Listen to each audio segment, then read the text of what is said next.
जय हिंद दोस्तों, मैं संदीप आपके अपने चैनल द एजुकेशन हब पर आपका स्वागत करता हूं। आज हम लोग तना के बारे में पढ़ने वाले हैं। तना मतलब स्टेम।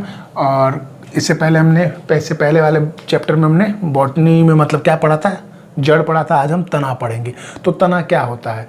जो प्रकाश की ओर वृद्धि करे और प्रांकुर से विकसित हो, उसको क्या कहते हैं? तना कहते हैं। उसको क्या कहा जाता है? तना कहते हैं। अब प्रांकुर क्या है? देखिए, ये बीज है। बीज के जो निचले हिस्से से निकला था उसको क्या कहा जाता था? रेडिकल यानी मूलांकुर। और जो बीज के ऊपरी हिस्से से निकले उसको कहते हैं प्रांकुर। क्या कहा जाता है? प्रांकुर। क्या कहा जाता है? प्रांकुर।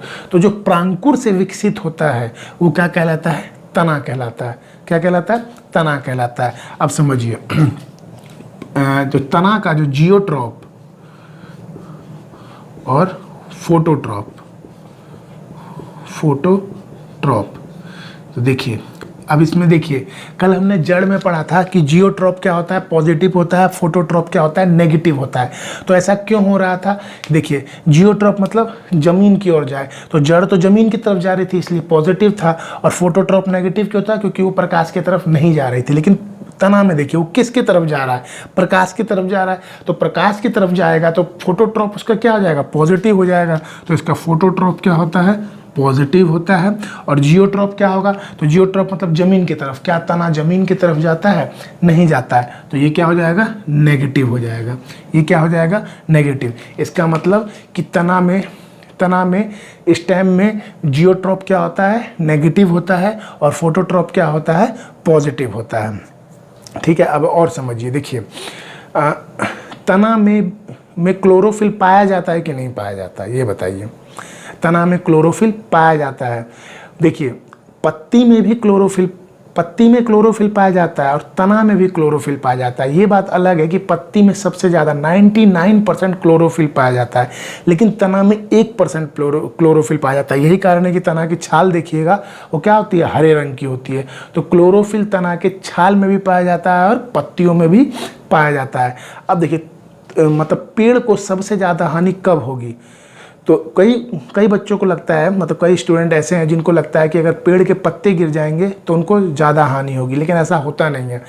पेड़ के सबसे ज़्यादा हानि उसके तने की छाल को छील देने से होती है। जब आप तने की छाल को छील दीजिएगा उससे उसको ज़्यादा हानि होती है। आप खुद सोचिए, देखिए, जब पतझड़ आता है या गर्मी के टाइम आता है तो उसमें क्या होता है कि पेड़ अपनी पत्तियां गिरा देते हैं। तो उससे क्या नुकसान होता है? कोई नुकसान नहीं होता। वो इसलिए गिरा देते हैं ताकि उन्होंने जो भोजन संग्रहित किया है वो वाष्प बन के उड़ ना जाए। ठंडियों में भी यही करते हैं, क्योंकि पानी जो रूट प्रेशर मैंने बताया था, रूट प्रेशर क्या करता है? वो पानी को ऊपर पहुंचाता है और जिसके कारण पत्तियों पे पानी की बूंद आ जाती है जो वाष्प बनकर उड़ जाती हैं। तो यही कारण है कि ठंडियों में क्या करते हैं कि वो पत्तियों को गिरा देते हैं, या गर्मियों में जब पतझड़ का समय आता है तब वो पत्तियों गिरा देते हैं। वो अपने आप को बचाने के लिए ऐसा करते हैं। तो जब पत्ती गिर जाती है तो फिर पेड़ को हानि कहाँ हुई? आप खुद सोचिए। जब देखिए, अभी हम लोग में क्या है, हिंदू धर्म में कितने व्रत आते हैं, और अभी बिहार में सबसे ज़्यादा अगर कठिन व्रत माना जाता है तो छठ को माना जाता है। तो उसमें लेडीज़ 1 या 2 दिन भूखे रहती है कि नहीं रहती है? तो क्या उनकी डेथ हो जाती है? नहीं होती। क्यों? क्योंकि उन्होंने जो पहले भोजन किया हुआ था वही एनर्जी के रूप में उनमें संग्रहित है। तो 1 दिन 2 दिन नहीं भी खाएंगी तो काम चल जाएगा। यही सेम है पेड़ के अंदर। अगर वो पत्तियां गिरा भी देती हैं और कुछ दिन तक वो भोजन नहीं भी ग्रहण करती, जो उनमें पहले से संग्रहित है वही भोजन का वो यूज़ कर लेती है। लेकिन अगर तने की छाल को छील दीजिएगा तो उससे पेड़ को ज़्यादा नुकसान होगा। अब तना पहचानेंगे कैसे कि ये तना है कि नहीं है? तो इसका सिंपल सा है, जिसमें नोड और इंटरनोड होता है। अगर नोड इंटरनोड नहीं समझ रहे हैं तो समझिए, गांठ जिसमें होती है वो तना कहलाता है। आप तना में देखते होंगे कि कहीं बीच बीच में से मोटे मोटे वो मतलब नोड बने होते हैं, गांठें बनी होती हैं। उसमें से ही एक तना निकल जाता है, कोई इधर, फिर उसमें से फिर कुछ तना। तो देखिएगा, जब शुरुआत में तना निकलता है तो चौड़ा होता है, खूब मोटा होता है। फिर उसमें से एक फिर मोटा निकलता है, फिर उसमें से थोड़ा सा मोटा, फिर उससे थोड़ा, फिर लास्ट में एक पतली डंटी के टाइप में तना हो जाता है, जिससे आप दातुन नीम के पेड़ में देखिएगा वही दातुन करने के काम आता है। तो ये क्या हो गया, तना। तो तना, पेड़ को सबसे ज़्यादा हानि किससे होती है, तना के छील देने से होती है। और क्या कहते हैं, इसमें क्या पाया जाता है, नोड और इंटरनोड पाया जाता है। जियोट्रॉप क्या होता है, नेगेटिव होता है। फोटोट्रॉप क्या होता है, पॉजिटिव होता है। अब हम चलते हैं तना के प्रकार के बारे में जानते हैं।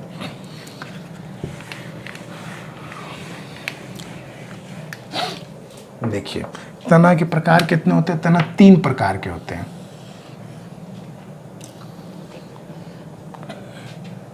कितने प्रकार के होते हैं, 3 प्रकार के। कौन कौन से, वायवीय तना, जिसको क्या कहते हैं, एरियल स्टेम। एक होता है अर्धवायवीय तना,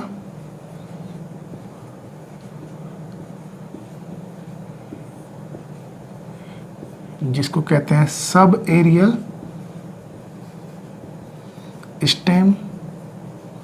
एक होता है भूमिगत तना, भूमिगत तना, जिसको कहते हैं अंडरग्राउंड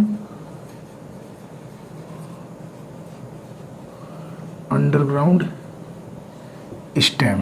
क्या कहते हैं, अंडरग्राउंड स्टेम।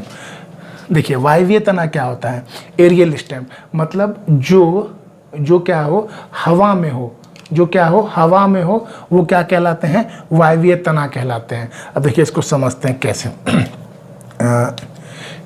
देखिए ये मान लेते हैं ये पृथ्वी है, ठीक है। देखिए आज मैं आपको एक पेड़ बनाना भी सिखाता हूँ, पेड़ कैसे बनाया जाता है, सुंदर पेड़ कैसे बनाया जाता है। देखिए पहले एक बादल बना लीजिए, ठीक है। एक बड़ा सा बादल और बना लीजिए, इससे बड़ा होना चाहिए, ठीक। और 2 छोटे छोटे बादल इधर बना लीजिए।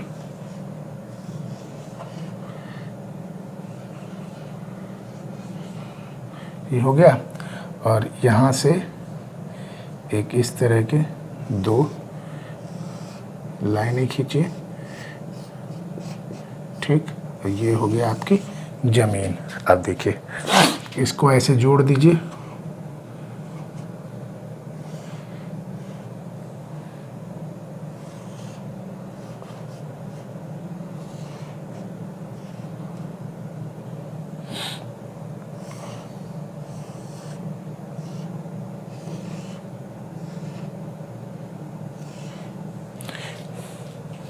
तो एक सुंदर सा पेड़ हो गया, ठीक है। अच्छा लग रहा होगा, तो आप इस तरीके से पेड़ बना सकते हैं। तो देखिए, और देखिए अब इसमें तना, देखिए ये भी तना है, ये भी तना है, ये भी तना है, ये भी तना है, ये भी तना है, ये सारी चीज़ें क्या हैं, तना है। तो जो हवा में होते हैं, वायु में होती हैं, उन्हें क्या कहते हैं, वायवीय तना होता है। पेड़ में लगभग 90% कैसे होते हैं, 95% लगभग कितने होते हैं, वायवीय तना होते हैं। कैसे होते हैं, वायवीय तना कहलाते हैं, वायवीय तना होते हैं। अब देखिए अर्धवायवीय, तो वायवीय मतलब जो हवा में, तो अर्ध का मतलब क्या, आधा हवा आधा जमीन में, ठीक है। तो देखिए अब अर्धवायवीय में क्या होगा, ये जमीन, तो देखिए ये तना हो गया, और इधर से भी ये देखिए ये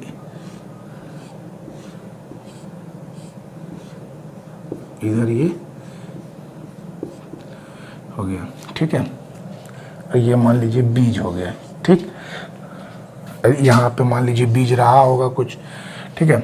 अब समझिए, देखिए अर्धवायवीय तना क्या होता है, आधा जो जमीन में होता है, आधा जमीन के अंदर होता है। तो इसके देखिए वायवीय तना के उदाहरण तो पेड़ कैसे हो गए, जैसे आम का हो गया, बरगद का हो गया, पीपल का हो गया, ये सब कैसे हैं, वायवीय तना है। अर्धवायवीय तना में क्या होता है, घास। तो घास देखते होंगे आप, ऊपर का हिस्सा देखिए आप काट दीजिए या जानवर खा भी जाते हैं, फिर उगाती है।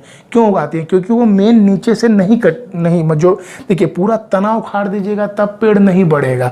लेकिन आपने कभी कभी देखा होगा पेड़ का एक हिस्सा आपने काट दिया, लेकिन फिर वहाँ से फिर तना आ जाता है वापस। इसी तरह घास में जो होता है, वो जानवर क्या करते हैं, ऊपर का हिस्सा खा पाते हैं। और जब जो जिस गार्डन को सुंदर बनाया जाता है तो उस गार्डन की कटिंग की जाती है, तो उसमें भी ऊपर ऊपर घास की कटिंग की जाती है, तो नीचे तो तना रह ही जाता है, तो तना रह जाता है, वो घास फिर उगाती है। तो जो आधी हवा में रहती हैं और आधी नीचे रहती है वो कहलाती है अर्धवायवीय तना।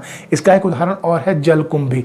जलकुंभी भी देखी होगी आपने, नदियों में लग जाते हैं जलकुंभी, और जो आधी क्या होती है पानी में होती है, आधी ऊपर होती है, तो उसको भी लोग बाग साफ करते हैं। उसको साफ करना भी चाहिए, क्यों? क्योंकि अगर जिस नदी या तालाब में जलकुंभी, नदी में नहीं तालाब में जलकुंभी लग जाता है, तो जलकुंभी लगने से क्या होता है, जो नीचे मछलियाँ होती हैं, मतलब मान लीजिए मछुआरों ने मछली पाल रखी है, तो जब जलकुंभी लग जाएगा तो ऑक्सीजन जो है वो पानी में नहीं जा पाता है। मतलब ऑक्सीजन तो होता क्या है, मछलियाँ ऑक्सीजन लेने के लिए ऊपर आती हैं, और वो जलकुंभी से मतलब जलकुंभी रहने के कारण वो ऊपर आ ही नहीं पाती और मछलियाँ सांस नहीं ले पाती हैं। तो इसलिए नदियों में भी तालाबों में जलकुंभी को साफ किया जाता है। तो जलकुंभी कैसा है, अर्धवायवीय तना है। अब आते हैं अंडरग्राउंड स्टेम में। अंडरग्राउंड में क्या होता है, जैसे ये बीज है, ये बीज हो गया, अब इसमें क्या है, ये ग्राउंड हो गया। तो देखिए यहाँ से, देखिए ये बीज से निकला तना, और ये तना जाके ये पृथ्वी में वापस आ जाता है, ये ठीक है। तो इसे कहते हैं अंडरग्राउंड तना, जो ऊपर नहीं जा पाता। बीज से तो वो निकलता है लेकिन वो पृथ्वी के अंदर ही रह जाता है, तो उसे क्या कहते हैं, अंडरग्राउंड तना, अंडरग्राउंड स्टेम कहते हैं, भूमिगत तना। तो भूमिगत तना के उदाहरण क्या हो गए, जैसे आलू हो गया, प्याज हो गया, लहसुन हो गया, ओल हो गया, तो ये सब क्या है, भूमिगत तना है। देखिए तना को हमने 3 भाग में बांटा, वायवीय, अर्धवायवीय और भूमिगत। वायवीय तना में क्या है, बरगद हो गया, पीपल हो गया। अर्धवायवीय में क्या है, घास हो गया, जलकुंभी हो गया। भूमिगत तना में क्या है, आलू हो गया, ओल हो गया, लहसुन प्याज हो गया, ये सब, अदरक हो गया, हल्दी हो गया, ये सब क्या है, भूमिगत तना है। अब देखिए भूमिगत तना को भी 4 भागों में डिवाइड किया जाता है। देखिए ये हो गया, अब इसको मैं मिटा देता हूँ। अब भूमिगत तना के बारे में समझते हैं।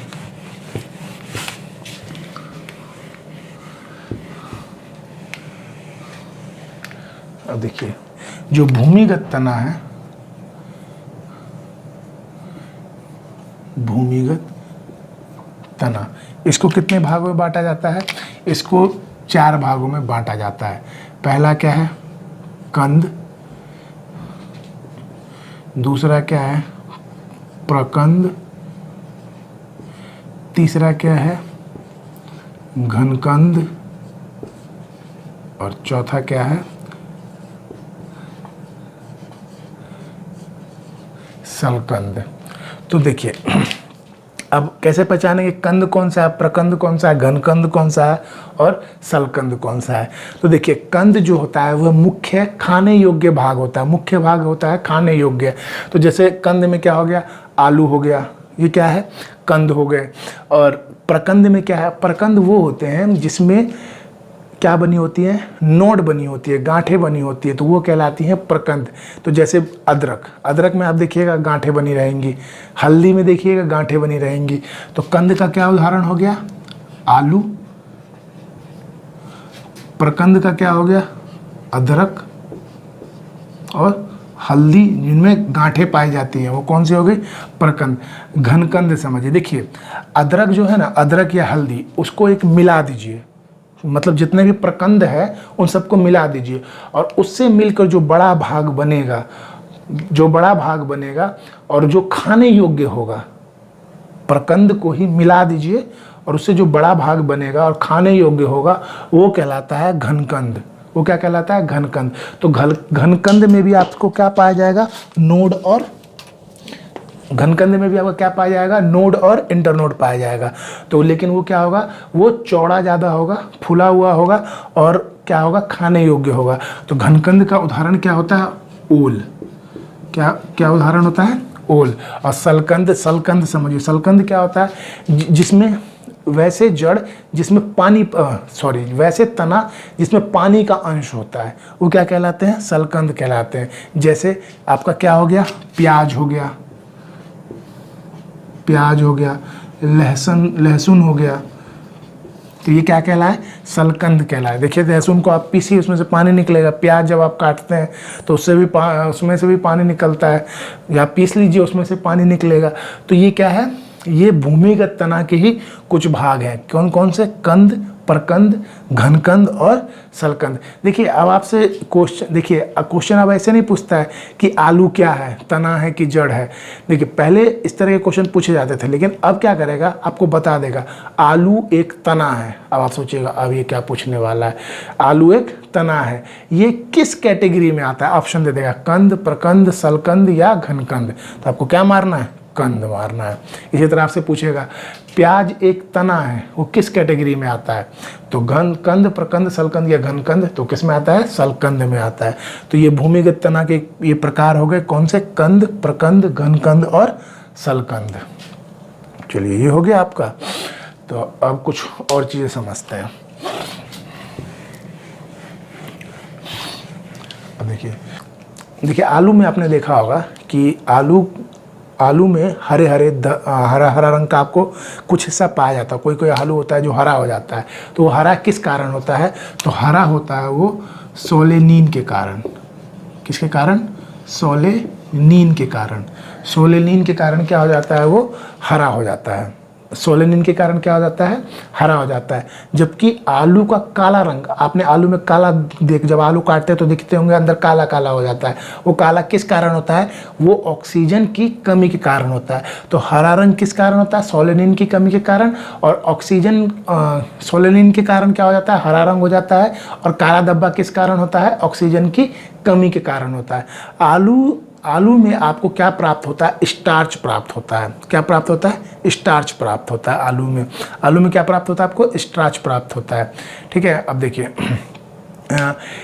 अब अदरक और हल्दी में क्या पाए जाते हैं, नोड और इंटरनोड पाए जाते हैं। क्या पाए जाते हैं, नोड और इंटरनोड। इसी कारण से इसे जड़ ना बोल के क्या कहा जाता है, तना कहा जाता है। तो हल्दी या अदरक को क्या क्या कहते हैं, तना कहते हैं। हल्दी जो है वो, इसमें कुक्रेमीन नामक एक पदार्थ पाया जाता है जो कैंसर रोधी होता है, मतलब कैंसर से लड़ने का काम करता है। में क्या पाया जाता है, हल्दी में कुर्केमीन पाया जाता है जो क्या काम करता है, वो कैंसर से लड़ने का काम करता है। तो इसीलिए हमें हल्दी दूध में डालकर पीना भी चाहिए। सर्दियों में भी आप कभी कभी पीते हैं। सर्दियों में पीने से सर्दी आपको जो सर्दी जुकाम हो जाता है तो आप हल्दी, दूध में हल्दी डाल के पीजिए तो वो ठीक करता है। तो हल्दी बड़े काम की चीज़ है। इसमें क्या पाया जाता है, कुर्केमीन पाया जाता है जो क्या काम करता है, कैंसर रोधी होता है, कैंसर से लड़ने का काम करता है। देखिए, और लहसुन जो है, लहसुन के अंदर आपको एलासिन नामक अम्ल पाया जाता है। लहसुन में क्या पाया जाता है, एलासिन नामक अम्ल पाया जाता है। कौन सा, लहसुन में पाया जाता है एलासिन। एलासिन नामक क्या पाया जाता है, अम्ल पाया जाता है जो सल्फर का यौगिक होता है। किसका यौगिक होता है, सल्फर का।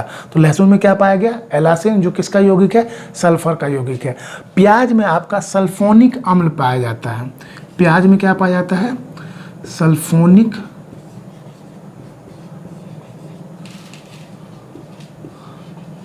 अम्ल पाया जाता है। तो प्याज में क्या पाया जाता है, सल्फोनिक अम्ल पाया जाता है।